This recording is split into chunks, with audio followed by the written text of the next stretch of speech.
Today's video, we're going to be talking about the top 6 myths of living in Portland, Oregon. If you're living here now or you're thinking about making a move here, then you're going to want to stick around because we're getting after it right now.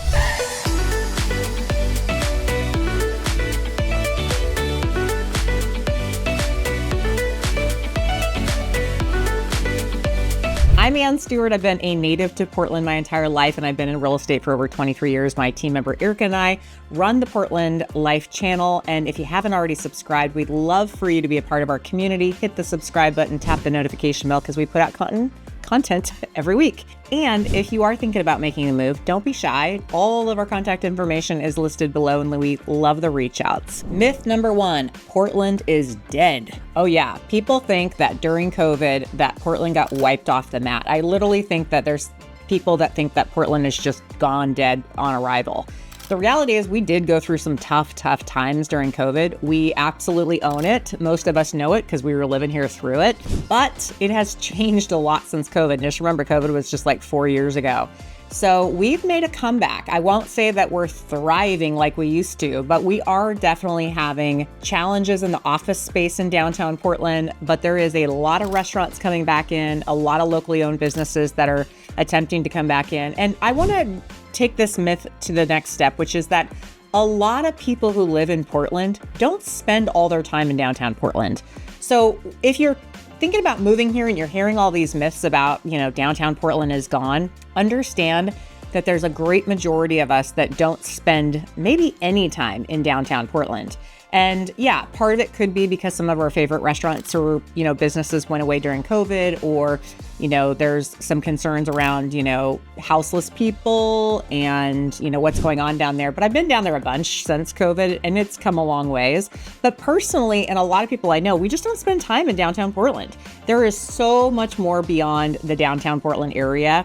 So just understand that if you're living here, you're not spending usually most of your time down there. You're spending time wherever you're living. So there's a lot of areas, neighborhoods that are very unique around the Portland metro area. We've done a million videos on different areas, and they all come with their own special, amenities and whatnot. And you tend to spend a lot of time in wherever you live. Also, there's so much more to Portland than downtown.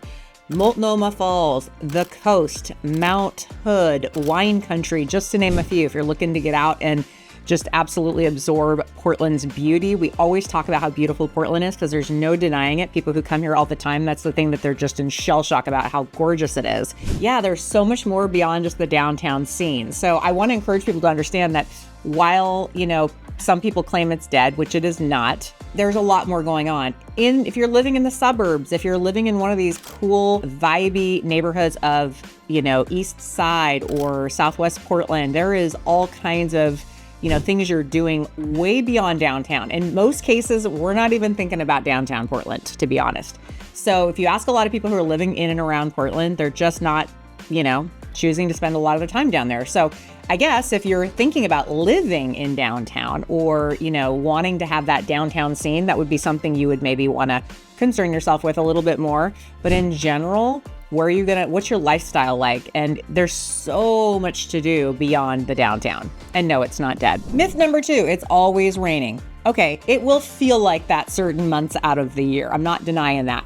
But we don't get as much rain as, Louisiana does. If you look at all the rain we're not even in the top, but it does drizzle a lot and it feels consistent. And I think that's why a lot of people feel like it's just gray and rainy a lot during the winter time. And I will tell you, November being one of the rainiest months is when it kicks off after the beautiful fall. And then it stays that way till March or April, sometimes longer because just depending on our seasonality. But I'm going to tell you right now that anybody who visits here during the summer or fall is like blown away that we have these incredible seasons and how, it's 75, 80 degrees, the wind is blowing, it doesn't feel hot. It's just like when all the blooming happens with the, flowers and trees in the springtime, it's a whole different experience. And oftentimes, we get a little amnesia because once the weather starts to turn after we crawl out of the winter, like you literally forget about how rainy it was, and you also realize it's worth it. So if you like seasonality, if you like all 4 seasons, we absolutely have that here. But if you can tolerate the rain, let's just say 5 or 6 months out of the year, The rest of it is spectacular and so worth being in Portland. So while everyone thinks it's just always gray, always dreary, I'm here to tell you, I think it's spectacular a good solid 6 months out of the year, and I'll fight you for it. Myth number 3, Portland is super dangerous. You're gonna get mugged. Well, like any major city, we have crime. And yes, there is areas that have elevated crime. You can go online and do your research, and we always recommend you do, especially if you're planning on moving here and living in areas. But in general, most of us feel safe. There's a lot of Portland that does not deal with the intensity of crime, especially when you're in the suburbs or you're in certain locations. It is not a feeling I have all the time. Do I think petty crimes have gone up substantially? Absolutely. Car thefts seem to be the number one thing. Car thefts, breaking into your car, taking something from your car, that is probably the number one thing that I hear about. But in general, there's a lot of areas of Portland that don't have any sense that you're in danger. Now, you will want to do your homework. If you are not from Portland and you're thinking about living in a very urban area, then we always recommend you do whatever you can to learn about that area, specifically crime, because as realtors, we're sort of limited in what we can share in that arena. We can point you into a direction of some websites and some data to that effect, but every city has it. It's just to what degree, and the more urban you get, the more you're probably going to see it on the statistical maps. But that being said, a lot of people don't feel like when they're walking around that they feel that, that they're in danger. Now, I do not live in an urban area. So if you're in an urban area living locally, comment below. Maybe you do feel that way, but I guarantee that in most cases, it depends on where you're at in the city. I am not allowed to point out like that area you want to stay away from or that.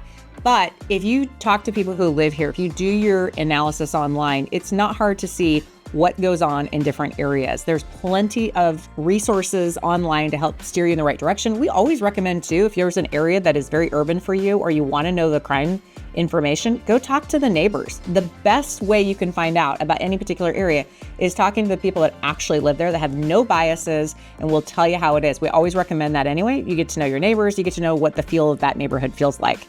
But in general, if crime is important to you, do your homework. Most people are coming from big cities to Portland and they're used to a certain level of it. So some people might have other sensitivities or may be very used to it. Most major cities I've gone to outside of Portland have some areas you may want to steer clear from. It's also important to keep your head up. And, if you're going out past a certain hour or you're in an area, keep your head on a swivel. These are just good street smart type of things to be aware of. But in general, Portland's not dangerous everywhere you turn. It's just in probably particular areas. Myth number 4 is that everybody here is an extreme liberal. We have all kinds of beliefs in Portland, contrary to popular belief. I know we are a very democratic state, always have been, probably always will be.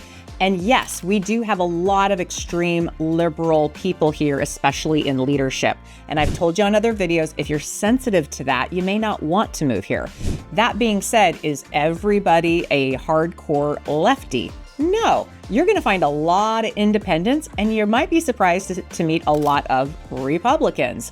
But in general, the majority of people are Democratic. Now, to what extent depends on who you talk to. I literally had a couple move here that were very Democratic from California who lived here for 5 years and felt it was not even Democratic, but extreme leftist. They actually got involved in the Democratic Society here locally. They ended up moving back, but they were surprised how liberal Portland was. But they were also involved in the leadership. And yes, leadership has been known to be extremely leftist. But there is a different level of, in my opinion, democratic political viewpoints that happen in Portland. You've got people that probably lean a little closer to the middle, people on the far left, and then people that are, just your, old-fashioned maybe Democrat. But I think it's safe to say that most people here are going to be more liberal in thinking. But it's not to say we don't have a ton of independents and even a lot of Republicans. So it's not all here, but yes, in the leadership, in the voting, you're going to always see it be Democratic. So just be aware of that. But it doesn't mean that you can't be you don't have to be Democratic to live here. Now, myth number 5 is interesting because I see this be something people talk about, and it's the lack of or that we are very diverse in Portland. But you're going to find a lot of people disagree with that. There's a lot of people that think we are very homogenistic here. that there's a lot of Caucasians here and not enough diversity in all the other, ethnicities. I would tend to agree with that, although there are areas of town where you're going to see more diversity than not. But a lot of people think that Portland just isn't as diverse as we market ourselves. Now, we've got diversity in food and the freedom to be who you want to be. And a lot of people come to Portland because of that. But if you're really into having a, diversification in who you are as a population, look into it, because you're going to find this is where a lot of people kind of get supercharged with their own opinions about the lack of diversity. And I would say if you're really into that, you're going to find really quickly that there is some lack of diversity. We could use more diversity. I've gone to other major cities. In fact, I went to Chicago this year for just a vacation, and it was really quick to, it was amazing how much more diversity in population there was there versus Portland. Kind of makes you feel like Portland isn't as diverse as we all claim to be. Now, we are very liberal minded and we're very much into come as you are, but that doesn't necessarily mean expressed in the population. So if you are somebody that is important to, do your research and figure out if this is diverse enough for you. Okay, myth number 6 is that the government is doing absolutely nothing for the homeless population. I'm going to disagree with this because I have lived here through thick and thin and have been seeing a lot in the way of, number one, they started taxing people on their incomes. If you make over $120,000, up to 1% of your income is a tax to help the houseless situation. Now, have we seen changes? Now, I'm not going to argue here about whether that the money's being used all the way appropriately. I honestly don't know. It's more of a visual and an experience in talking to other people. We have seen them clean up a lot of areas in and around the downtown area and off freeways where there used to be a ton of encampments happening visually. You could drive down the freeway and then see it. Now we're seeing a lot more people get into shelters. They're not allowing them to sit or park their tents on sidewalks. They're getting them into designated areas that they have claimed as the city to put people in. So we've seen a lot in the way of that, which is good. We've seen a lot more cleanup of, just all over town of what used to be like the garbage waterfalls coming off of some of these encampments. And that's been encouraging. And I think a lot of Portlanders would say, yes, it's starting to get cleaned up. Where these people are all going, though, we don't know. Maybe they're pushing out. Maybe they're restarting encampments other places. But we have seen the government designate large areas where they've even created houses, mini houses, if you will, for people that are not in shelters or have housing. So it's yet to be seen how much impact that's going to make in years to come. It is almost an impossible thing to completely eradicate, if you will, but we did just have a mayor get elected who says in 1 year's time, his lofty goal is to get everyone off the streets. So we're all kind of sitting back waiting, going, gosh, what is the plan with that?